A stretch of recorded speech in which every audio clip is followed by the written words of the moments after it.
Part of being a hands-on landlord is providing a home that you're proud of for your tenant. We realize not all units are located in optimal areas, but do your best to pick the positive aspects of your rental and its neighborhood when marketing.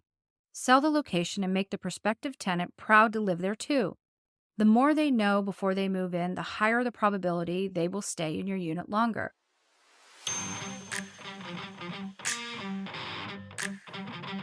Welcome to your Landlord Resource Podcast. Many moons ago, when I started as a landlord, I was as green as it gets. I may have had my real estate license, but I lacked confidence and the hands-on experience needed when it came to dealing with tenants, leases, maintenance, and bookkeeping. After many failed attempts, fast forward to today, Kevin and I have doubled our doors and created an organized, professionally operated rental property business. Want to go from overwhelmed to confident? If you're an ambitious landlord or maybe one in the making, join us as we provide strategies and teach actionable steps to help you reach your goals and the lifestyle you desire, all while building a streamlined and profitable rental property business. This is your Landlord Resource Podcast.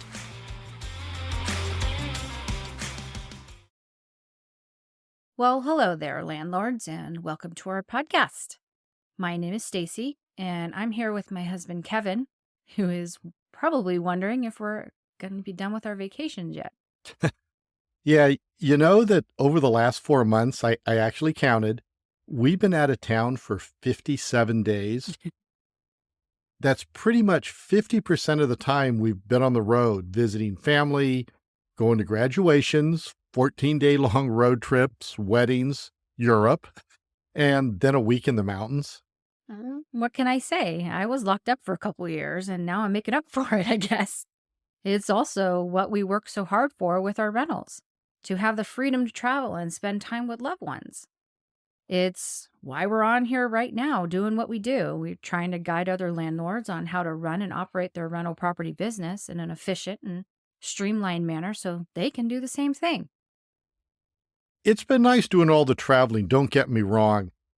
But each and every time we're ready to go away, we have to work our butts off to work ahead to make sure everything is complete and covered in case something happens. But we really have enjoyed ourselves the last few months. Well, and it's not quite over. 1 or 2 more weeks through September, and then maybe we'll slow down just a little. All right, let's talk about today's podcast. So we originally thought we could get everything we wanted to say all into one episode, and we knew it might be a little longer, but we found that it was just going to be way too long, and we want to respect your time. And since we try to keep the episodes around 30 minutes or so, we decided it's probably best to split the subject into 2 parts so we can stay on target with that goal. This episode is for all those DIY landlords who might be struggling to find the right tenant for their unit. It's not difficult and may take a little research, but if you truly want to handle the business of property management yourself, you need to learn how to sell your product, or in this case, your rental. It all comes down to how attractive you make your rental property sound to prospective tenants as compared to the competition in your immediate neighborhood. When it comes to marketing your rental property, today we're going to be discussing the initial information you need to gather for your ad, like what amenities you should focus on, and tips on taking videos and photos. Next week, we're going to be discussing more business-focused knowledge, like the best time of year to market your vacancy and what you should do if you have a vacancy that happens during not so optimal times, as well as we'll be discussing fair housing laws to be mindful of in your ad, and the different sites and ways you can advertise your vacancy. Yeah, we have a lot of important marketing tips to share, so let's get to it. Okay, so when it comes to marketing your unit, the very first thing you need to learn about is the city and neighborhood where your rental is located. You know the mantra of real estate: location, location, location. When you purchased your investment property, I'm sure location played a pivotal factor in moving ahead, along with cash flow, appreciation, ROI, etc. You probably toured the surrounding neighborhood or looked online to see the proximity of good schools, shopping, etc. As investment property owners, knowing about your neighborhood is vital when marketing your unit. Prospective tenants want to be close to work, restaurants, shopping, parks, walking trails, good schools, entertainment venue, and so on. An ideal location can have a significant impact on your revenue. Often tenants focus on an area that fits the lifestyle they desire for themselves and their family. They may be willing to pay a little more and might overlook some rental unit shortcomings if the property's in a great neighborhood. Yeah, our Sacramento Sixplex is located in Midtown, and it is in the perfect location. It's on a somewhat quiet street, just 1 block from a large park, about a mile from the Capitol. There's a shopping center with grocery and dry cleaning, etc., just 1 block south. Light rail has a station a block away, and that's the reason why we are converting one of our studios to a midterm unit. We're going to test it out, and hopefully, we can draw in traveling nurses to work at one of the two major hospitals that are within a couple miles away, or professionals that are working at the Capitol for several months at a time. Our single family house in Chico is a great location for college students or teachers, as it's about a 10-minute bike ride to the university and only a 10-minute walk to the quaint downtown that has all these great shops and bars and eateries. And in Idaho, our fourplex is about 1 mile from several really cool up and coming eateries in the small town of Meridian, but it's also very close to several schools, which is helpful for young families. And as we allow pets in that building, having a dog park on the property of the complex made it a win-win. But to properly market your rental property to prospective tenants, take it a step further and treat the neighborhood as your own. Spend time in the area as if you live there, or become a tourist for a day or two. I had one English teacher who recommended one should write what they know. By getting to know your rental property neighborhood, you can better relate to its positive aspects, whether through your marketing ad copy or when answering questions to prospective tenants that they might have. Yeah, so a few years ago, Stacy and I had some work being done in our apartment complex in Sacramento, which is about a couple hours from our home in the San Francisco Bay Area. This work being done required us to spend the night. We had one car, and my work at the complex took a little longer than expected. So around 5 o'clock, Stacy decided to walk to the hotel, which was a little less than a mile away. Yeah, that walk to the hotel that was located downtown, right near the Capitol, was eye-opening. Yeah, at the time we had many tenants who worked at the Capitol, and we had no understanding of how alive the area became after work hours until we walked to dinner that evening. This experience enabled us to have a whole new appreciation for the area where we owned our rental property. Nowadays, when she's busy at the property, I'll walk our dog Gracie to look for anything new or something that's changed that we can include when marketing our rental property. Among other places, I've discovered a dog park, yoga in the park, a strip mall with grocery stores and coffee shops, and an independently owned hardware store. Maybe consider doing this before or after you're meeting someone at your property. Do these discovery walks in the morning, during midday, at night, and on weekends because as the time of day changes, so do the many good and bad qualities of your rental neighborhood. We have lived in our suburban neighborhood for 10 plus years, and when the pandemic hit, we started walking in it. We found a beautiful woodsy walking trail we never knew existed. That is one of Gracie's favorite places to walk now. And don't get excited, but I agree with Kevin. Wow, will wonders never cease? Oh boy, cue the eye roll here. No, seriously, visit the neighborhood both during the day and the night.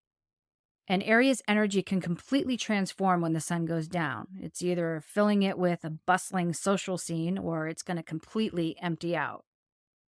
So let's go over some of the attributes you either want to look for when researching your next rental property purchase or when updating your marketing ads for your next vacancy. Let's talk about walk, bike, and public transit scores. These are scores that are based on 100 that rate your address for how accessible it is for walking, biking, or using public transportation to get around. As parking can be an issue with downtown areas, The walk and the bike scores can mean a great deal to your prospective tenants. For those with homes in a more suburban area, access to public transportation may be important if they've got teens that need to get to a school that's not nearby. If you go to walkscore.com, you can enter your rental property address and it'll give you all the scores just for your property. If any of those scores are about 75 or above, include that information with your ad copy. Now, depending on the location of your rental unit, entertainment and leisure facilities might be important to your target tenant. Is the property near movie theaters or restaurants, coffee shops, bars, museums, parks, community pools, playgrounds, things like that? Find out where to go and how accessible these things are by exploring the area. Being within a reasonable distance to places for people to jog and kayak or bike might be important to your next tenant. Easy proximity and access to basketball or tennis courts or golf courses can also make people feel like this is the right area for them. Entertainment facilities might make a neighborhood come alive, taking a ball game or a concert. Besides enjoying yourself and having a good time, you gather data and experience that you can pass on to your prospective tenants. This way, you're not just regurgitating a list of things that people can do. You're marketing great features with firsthand knowledge. Acquaint yourself with the area so you can become like a hotel concierge, recommending a fantastic restaurant, unique shops, nearest grocery stores, or a good coffee shop. When out and about, ask locals about farmers markets, seasonal events, celebrations, and parades that might come up, like around 4th of July. Check in with the local Chamber of Commerce, who can provide plenty of information to pass on to your tenants. And the realtor who assisted with the purchase of your property, they likely know that area very well and can give good advice on what to highlight in your ads. At the very least, follow local sites on social media like Instagram or Nextdoor. I know that we follow one for Sacramento, and we find all kinds of great restaurants and things to do. I think it's also important to note that you should have a good understanding of the educational facilities near your rental too. For tenants with school-age children, the school district is a significant priority. Quality education is at the top of many parents' lists. Knowing that the local elementary school is within easy walking distance on safe sidewalks can make a big difference to anxious parents. In addition to schools, know all about public transportation and freeway access for tenants who may need to commute to work. Since we all have lives outside of our homes, it's important to consider transportation and the infrastructure. Find out what transportation options and traffic obstacles exist in the neighborhood. Know the distance to public transportation hubs for travel to city centers and entertainment facilities. Are you able to walk to the local entertainment district for dinner and a movie? Consider taking a drive around the area. How is the local freeway access? And what are the commute times to downtown, shopping, and other business areas? Parking is an important consideration. If you can't offer off-street parking, try to direct tenants to a parking garage within a few blocks of your property. Let them know firsthand what parking is like, and they'll appreciate your honesty. The last thing we want to discuss about neighborhoods is to know the proximity to large employment facilities. Many tenants want to live close to their work. Know the distance to large medical facilities, government buildings, universities, tech companies, military bases, and warehouse distribution centers where potential tenants may work. When creating marketing for your rental property, include the distance to these workplaces in your ad copy. Use phrases like 2 miles from XYZ medical facility or 15 minutes on light rail to downtown. Okay, so we think you get the point about letting prospects know about the surrounding neighborhood. Now let's touch on making sure your ad has all the amenities that your actual property offers. Tenants are going to want to know things like, is there a washer and dryer available in the unit? Or is there at least one in the complex? Is there air conditioning, and is it centralized? Like one unit for the whole house, or are there window AC units that are only in certain rooms? What appliances are included with the rent? A lot of older homes do not have a dishwasher or a microwave. Some rentals do not come with a refrigerator, and that forces tenants to have to buy their own. Sideline here. Know your state laws. Some states require certain appliances, some do not mention requirements about appliances at all. A few more items tenants want to know about are, like for multifamily apartments, do you offer additional storage? Because this is something that we recently had to implement and it was a huge success. We found these small sheds that can be secured with a tenant's lock and we place them at the back of our property. We charge a small fee each month, and that fee is going to pay them off in less than a year, and then it's all pure profit from there. We'll link them in the show notes so you can check them out. And also for multifamily units, tenants want to know, is there a patio? Is that patio private or is it a shared space? For single family home rentals, is the garage included with the rental? We have a landlord we know that uses a garage for his own storage, and it's not included in the monthly rent the tenant pays. So garages are not always a given. If you have a detached garage and you want to make a little money, you can charge a small amount each month of additional rent for the tenant or someone else to use it. If you've done updates, let them know. Have new appliances or new HVAC, new roof, a remodeled bathroom? Is there an energy efficient lighting to help on the energy bill? These are updates that might make a difference for renters looking for space that they don't have to worry a lot about maintenance issues. Many of these things I mentioned are things that photos may not show. They don't know if you've remodeled your bathroom or not. Or they may say the garage or the washer and dryer and assume they are included as part of the base rental rate. And one more thing that you may already do or maybe consider including for a fee is gym memberships or concierge service. These are more common in the newer, large multifamily units, but there are service companies out there now that can handle such things as arranging dog walking, package pickup and delivery, grocery services, dinner reservations, and the like. Basically, anything that assistant may do for an executive, but it's for your tenants. Many landlords of multifamily units can arrange for their tenants to have gym memberships at a discount. You can include this for an additional fee from the tenant, and 9 times out of 10, they'll take you up on it. We can go on all day about all the amenities to include in your ad.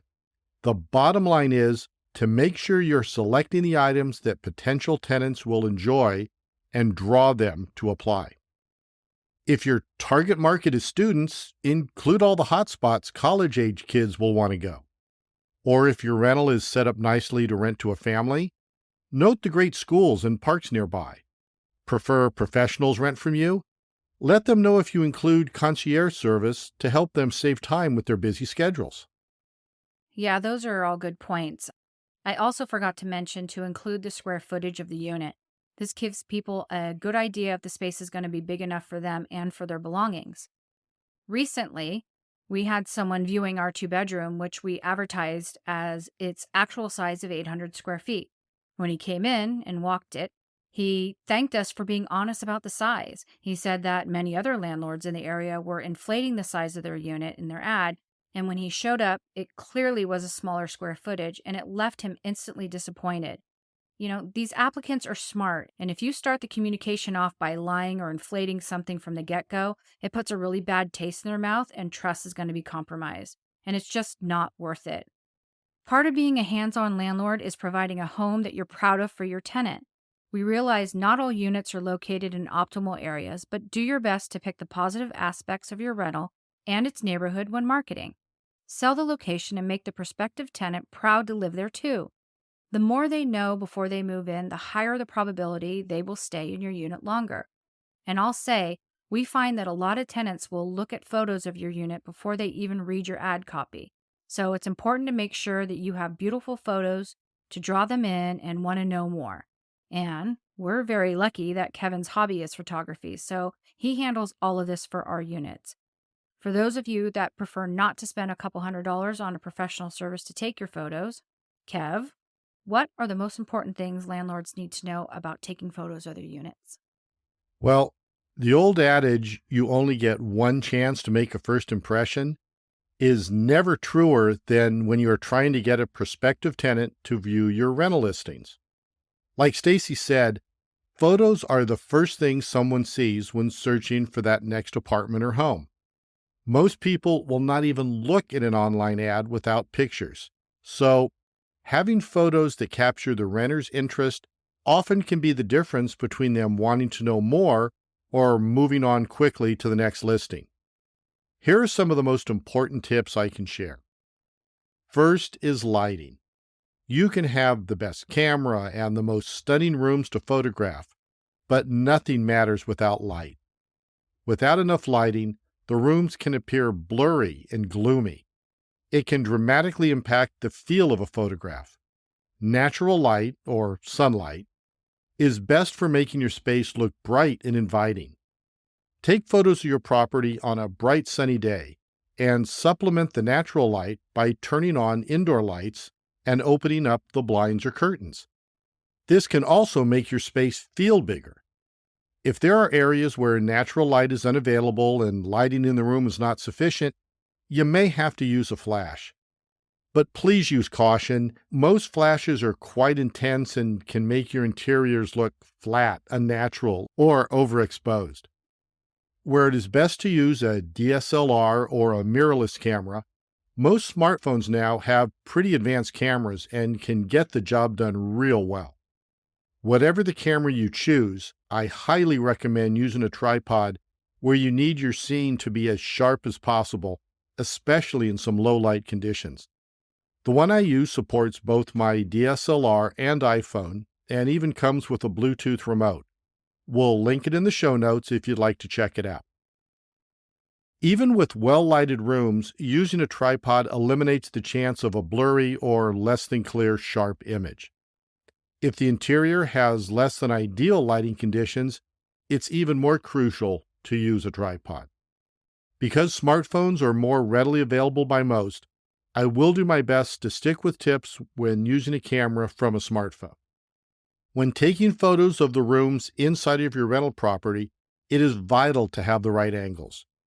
You'll want to shoot your photos in landscape, which is side to side, and not portrait, which is the up and down you are used to when holding your phone. Your aspect ratio, or width to height, should be 4:3. This is the standard setting for the iPhone. I can't speak for other brands, but just make sure that when you edit your photos, most websites, with the exception of social media, will accept the size or ratio of 4:3. For the best quality and crisp-looking photos, Zillow recommends a resolution of around 3 megapixels. Photos generally look better when your camera sits lower than eye level and rooms appear larger too. In kitchen and bathrooms, shoot just above the top of the counters. Try to position your camera below shoulder height and adjust until the walls are vertical and straight. This is another reason to invest in a tripod, to keep your photos consistently at the right level. To make sure the camera is level, use the Measure/Level app on your iPhone or Android smartphone. Also, use the grid feature on your camera or smartphone display to make sure your frame is parallel. Avoid strange angles and don't aim the camera too high or too low, leading to converging lines or a distorted image. With a smartphone, you can experiment with the panoramic or wide-angle feature to get fuller shots of the interiors, but please use caution. You don't want to make it look like a funhouse mirror. Take your photos from different angles and positions to see what best shows off the unit. Taking photos from corners of rooms really opens them up, but also try taking some shots straight on too. Yeah, I'm going to jump in here real quick and let Kevin catch his breath. Thank you. He has a lot more to say about taking unit photos, but I want to touch on a few things that you can do before you even begin taking those photos. First, you need to make sure that your property is prepared. Both the interior and exterior spaces need to be clean and tidy. You want to make sure the landscaping is looking good, like make sure the lawn is cut and the walkways are swept. Inside, make sure there's no supplies used that left over from flipping the unit. No paint cans, brooms, ladders, buckets, or tools should be in these photos. Never take photos during a rehab project. Wait until the unit is ready and prepared to show. Think of shooting the unit like your first showing. You wouldn't want to have a dirty mop bucket in the corner or ask people to walk around a ladder. If shooting the unit when furnished, make sure it's clean. Make sure the beds are made. Push the chairs in under the kitchen table. Pick up toys or dog toys, whatever it is. And for the love of God, please put the toilet seats down before taking bathroom pictures. That, that really is a pet peeve of yours. Let me tell you, Stacy is a stickler for cleanliness. She presents our units as if she is going to live there. And nearly every prospect that walks through will mention that our unit is the cleanest unit they've seen. Well, I take that as a badge of honor. As well you should. Well, a clean unit certainly helps with all those quality tenants too. Okay, like Stacy said, taking the best photos of your rental property starts before you even pick up your camera. And the first order of business is to make sure the property is prepared. When shooting outside, consider the time of day. You don't want your property dark and hidden in the shadows. It's always best to have the sun behind you and lower in the sky. So this means shooting either earlier in the day or later in the afternoon, depending on which direction your property faces.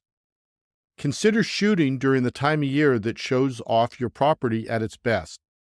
A good example of this is our apartment building that has a couple of beautiful trees out front. While they are green and full in the summer, providing plenty of the needed shade, they block out most of the front of the building when taking a photo straight on. Taking that same photo in the spring or fall with fewer leaves allows a much better image of the actual property. The same goes for any other exterior shot. If there is a pool, shoot it during a bright sunny day so your future tenants can better imagine enjoying themselves. Make sure any furniture is clean and the area is swept. If you have outdoor lighting or a fire pit that you want your renters to enjoy in the evening, consider shooting in the early evening or around dusk to show off that ambiance. Plan out your photo shoot. Walk into each room, see what the best direction angle is to shoot the room. Ideally, there could be multiple choices. Write these down in a notebook so when you're ready to shoot, you remember your earlier walkthrough and check the shots off as you go. Make sure you take photos of closets along with any extra storage space. Get shots of appliances, washer dryer, any other amenities your property might have. It's better to have a few too many photos than not enough. It can be a frustrating feeling if you miss some crucial shots. However, you don't want to snap away endlessly, leaving you overwhelmed in post-processing. This is where it's nice to have notes, as I mentioned earlier, that keep you aware of what you still must shoot and what you have already photographed. Be sure to take advantage of photo editing apps and software, and a lot of them are free. Now, I use Adobe Lightroom, which offers simple to complex editing options. It also gives me access from my laptop, phone, or the web, along with storage and photo organizing features. But I also take a lot of photos, so it justifies the monthly cost. Brightness, contrast, saturation, shadows, even some alignment issues are just some of what can be adjusted to improve your photos and can be done on most smartphones now. Take the extra time to make your photos the best they can be, but be careful not to overdo it. You want to show your rental property at its best, but you also want to be truthful. So I know that we have video walkthroughs for all of our units. Do you want to talk a little bit about that process too? Sure. Well, everything we said about prepping the unit for still photos obviously goes for video too. When it comes to videos, let me start off with one of my favorite smartphone accessories, the gimbal. Just place your mobile phone onto the gimbal, which resembles a selfie stick, but it's a device that allows the camera to rotate smoothly around an axis. It has sensors and motors that stabilize the camera, and that creates a fluid footage so there's no shaking from your hand or when you're walking throughout the unit. I'll link the one I use in the show notes. They're really great and the price won't break the bank. So for videos, you want to put yourself in the place of a prospective tenant coming in to tour the unit. I like to start by showing the front of the property and panning across, perhaps showing a tree-lined street. Or you can start high, pointing at the sky, and slowly bring the camera down to reveal the home. I take a separate video for each room and then edit them together later with software such as Adobe Rush, but you can also use iMovie or various other video software. Hey, let me jump in here. I use Capwing for my social media videos. It's a free software and it's really easy to use for editing. So I'll link that in the show notes. Oh, yeah, that is a good one too. Now, does that one have music? I believe it does. Okay, well, there you go. You can use iMovie or Capwing, and I'm sure there's other free software out there you can use too. So, if it's a small apartment, you can do the entire walkthrough in one continuous video, but stitching separate videos together will give it a more polished look. Either way, move slowly, keeping the smartphone at about chest or waist height. Enter each room and either pan across from the doorway or walk into and across the room, turn and pan across to show the entire space. Don't be in a hurry. You want a nice, even pace that won't make your viewer dizzy. If you did go a little quick, video editing software lets you adjust and slow down the speed, which is great. Be sure to show off features such as washer dryers, storage space, or even nice views at a window or balcony. Use video to show sometimes hard to photograph areas like small bathrooms. Maybe start up close at that new fancy shower head you just installed and slowly pull back to reveal the rest of the space. When videoing the kitchen, consider highlighting the appliances, especially if they're new. Use the same technique of starting up close and slowly pulling back, or vice versa. Don't use the zoom feature on your smartphone. Move the camera yourself with your gimbal. Make sure you remember to show common areas like patios, a pool, barbecue, stuff like that. Your video can be narrated, but I like having a music background. It flows much nicer, and then you don't have to worry about messing up with what you want to say. People can pretty much figure out what you're showing them, but it's all personal preference. Editing your videos together takes a little practice, but it's really not that difficult. There are lots of tutorials on YouTube out there you can watch, as it should be easier to follow visually. I guess at some point I should create a video illustrating this whole process from initial recording through editing. One last thing, and this applies to both photos and videos. Be aware of mirrors and other reflective areas. You really don't need to be a star in your productions. There have been a few times early on when I'm editing and everything looks great, only to see myself in the bathroom mirror either snapping a shot or shooting a video. It's distracting and it just looks sloppy. Yeah, but you've gotten really good at those videos. So let's see if we can link one of those unit videos on in the show notes so our listeners can see an example. Yeah, actually, that'd be a great idea. It's really so much easier to learn visually in this scenario.